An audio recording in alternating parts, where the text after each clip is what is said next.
FIFA friendly ম্যাচে Chinese তাইপের নারীদের কাছে 4-0 গোল ব্যবধানে হেরেছে বাংলাদেশ। ঢাকার বসুন্ধরা কিংস অ্যারেনায় নতুন ফরম্যাটে খাপ খাওয়াতে না পারায় এমনটি হয়েছে বলে মনে করেন স্বাগতিক দলের কোচ পিটার জেমস বাটলার। সাফজয়ী কন্যাদের এমন অসহায় আত্মসমর্পণে বিস্মিত প্রতিপক্ষের কোচ।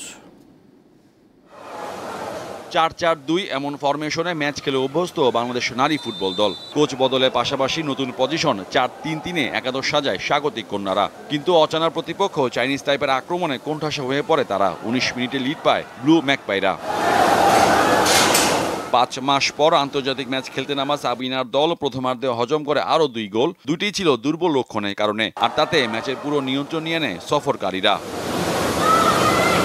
বিরতির পর 5 খেলোয়াড় পরিবর্তন করেও ব্যবধান কমাতে পারেনি বার্তারের শিষ্যরা। উল্টো 56 মিনিটে 4 নম্বর গোলটি খেয়ে বসে রূপনা চাকমারা।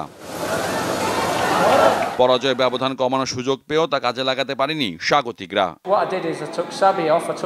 নতুন কিছুর সাথে অভ্যস্ত হতে হবে খেলোয়াড়দের। ফুটবলে এক ফরমেশনে খেলা হয় না, খেলোয়াড়দের আত্মস্থ হওয়া প্রয়োজন। বাংলাদেশের এমন পারফরমেন্সে অবাক প্রতিপক্ষের কোচও। সাফজয়ী মেয়েদের বিপক্ষে এমন জয় ভালো লাগার, কিন্তু তাদের খেলার মান ভিডিওতে যা দেখেছি তার সাথে বাস্তবতার অনেক ফারাক। পরের ম্যাচের গোল ব্যবধানটা আরও বাড়ানোর ইচ্ছে আছে। আগামী 3 জুন বসুন্ধরা কিংস অ্যারেনায় দ্বিতীয় ম্যাচ শুরু হবে সন্ধ্যা 5:45টায়। মোহাম্মদ হাসিব, দীপ্ত স্পোর্টস, ঢাকা।